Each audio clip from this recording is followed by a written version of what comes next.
you have a business running as you're sitting here. It's running in the Gambia, a business that I can't wait for you to break down what innovarx does and what you're doing in Gambia, how you're going to expand, in the sub-Saharan Africa and globally.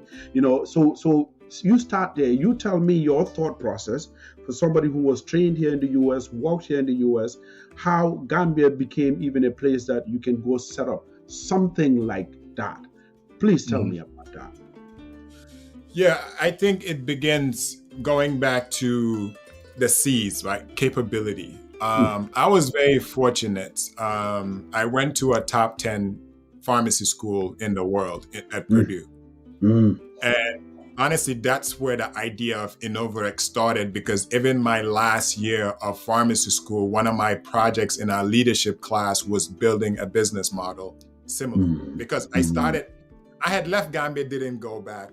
Yes. But I started working for Walgreens early, even when I was a student. And as soon as I graduated, I got promoted to start managing stores months after I graduated. So I got thrown into learning the business of healthcare very early in my career, and did it at such a very high level, both in terms of what I was managing, how many people I was managing, understanding healthcare from a very nuanced way.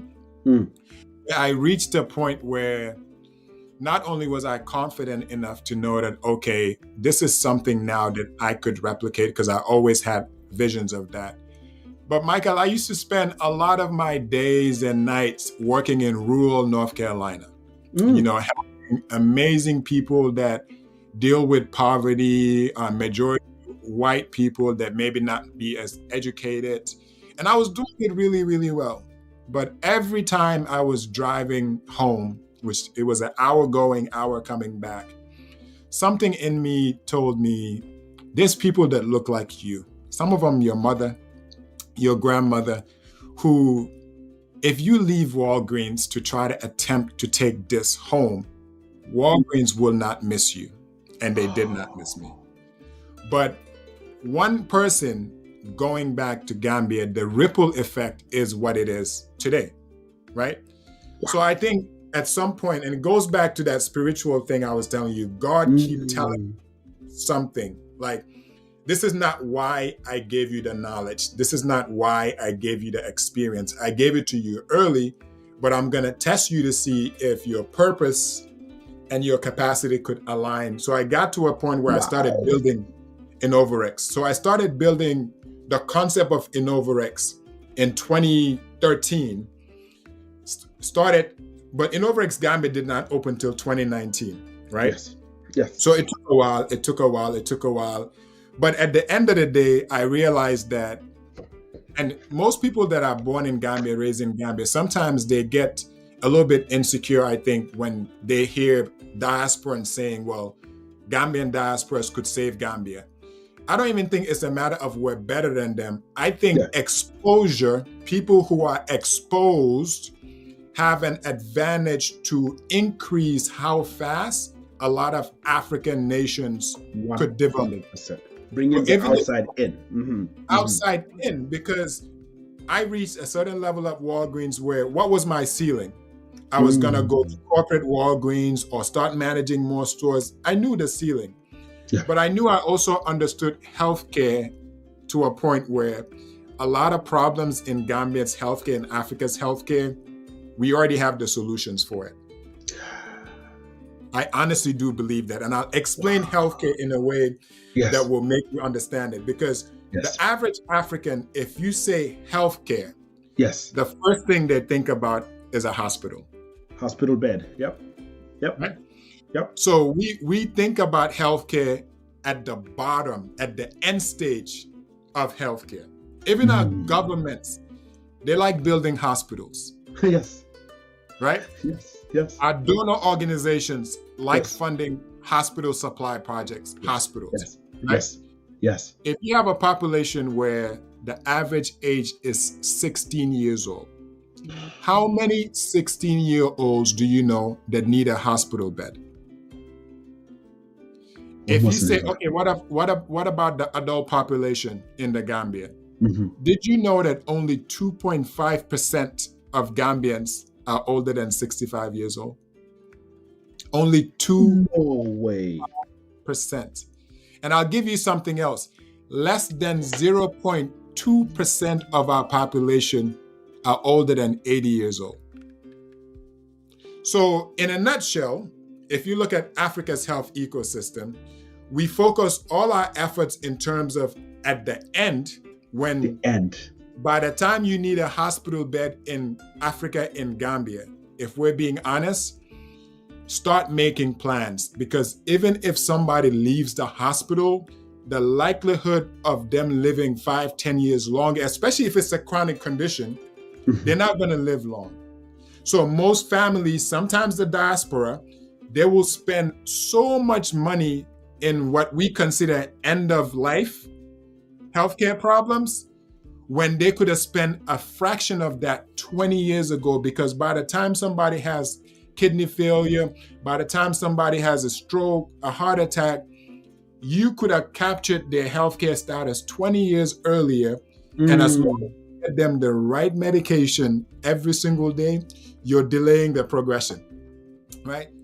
That's the Gambia and Africa dynamic, right? And if you think about healthcare, one thing I understand about healthcare, and if you pay attention to healthcare, right, the moment something is wrong, Michael, and you seek care, you're headed towards two destinations in healthcare. You're either going to need a procedure or you're going to need a prescription.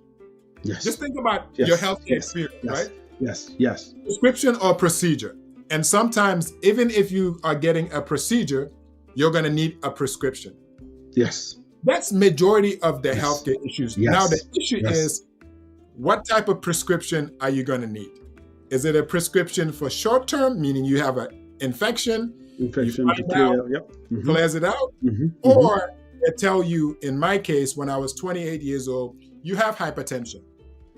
Now I know that I'm going to need a prescription every single day for the rest of my life to make sure I'm not dying at 56 like my grandmother did. I don't have end-stage renal disease because Gambia doesn't even have 20 dialysis machines that are working at the same time at any point. At any time in Gambia, could 25 to 30 people receive dialysis, which is what happens when your kidneys shut down, so you need a machine. Blood needs to be, So it's just understanding healthcare in a way that we now as a company said, hey, Africa is young. That's why if you look at even from a capitalist standpoint, it's the healthcare retail market in Africa is so large, but we need to shift the philosophy from building hospitals to providing preventative care and management of chronic conditions that are killing people more than malaria used to kill people, right? So that's literally healthcare. And even if you look at the USA, it's prescriptions and procedures.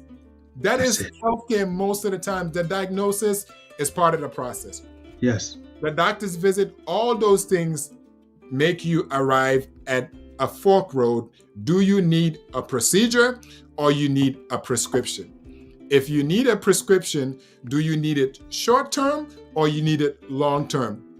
That is pretty much what healthcare is designed to do, especially in Africa now. I see Gambia where now, even when I speak to diasporans, all innovarx Global did was build an infrastructure that doesn't involve hospital beds. Our model will never involve hospital beds because by the time you need a hospital bed, we cannot help you. It's too late. I've heard you say that over and over. It will never. But what it does is it allows us to be lean. It allows us to serve the entire Gambia. What we do really well, the company, we capture and keep. Capture as in we will capture your healthcare status where you are. Because every individual, the moment you are born, you started dying. From a healthcare standpoint. 100%. What's going to kill you? No, just think about it. The moment we are born, we started dying. The only difference between me and you is what factors in our life is going to speed up how early we die. But What a way the to moment put you're it. born, you've started dying. What But a way to put it. if you have hypertension at 28 and don't care about it, you're Yes. gonna die earlier, statistically, right? If you are overweight, don't have the lifestyle practices, and you Hmm. find out at 30 years old that you're diabetic, but you refuse to take medicine, refuse to treat, you're going to die early. So every human being, the moment you're born, you are dying. It's just how fast or what factors are going to contribute to Yes. early death, which is why, from a healthcare standpoint, the average Gambian doesn't live to be 65. So if you are a 30-year-old Gambian, statistically, you've already lived half your life. And if you At live in 30. Gambia, just think about that. At 30 years old, Gambian men are not celebrating 65 years old at the rate, which is why it's very common from a societal standpoint. And this is where Yes. I link human experience and healthcare. Yes. Most Gambian men will not see their kids get married. Yeah. Most Gambian men will not witness their children graduate from university. Yes. And Gambia, like Africa, has one of the highest rates of widows Yes. because Gambian men die early but marry young. So if you marry somebody who's 15 years younger and you die 20 years earlier, you have created a widow in her 40s who, if she is not educated, if she is not wasn't the breadwinner, you've put that woman in abject poverty for an entire generation. So the cycle continues. So everything is connected. Our human experience and our healthcare experience is connected.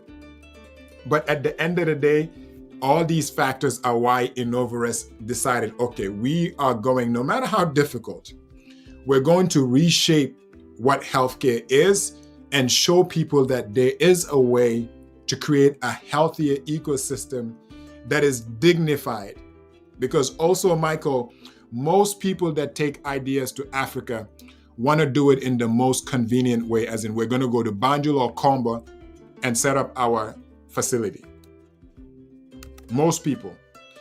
Very rare do you have a company that starts and says, I'm going to serve rural and urban Gambia.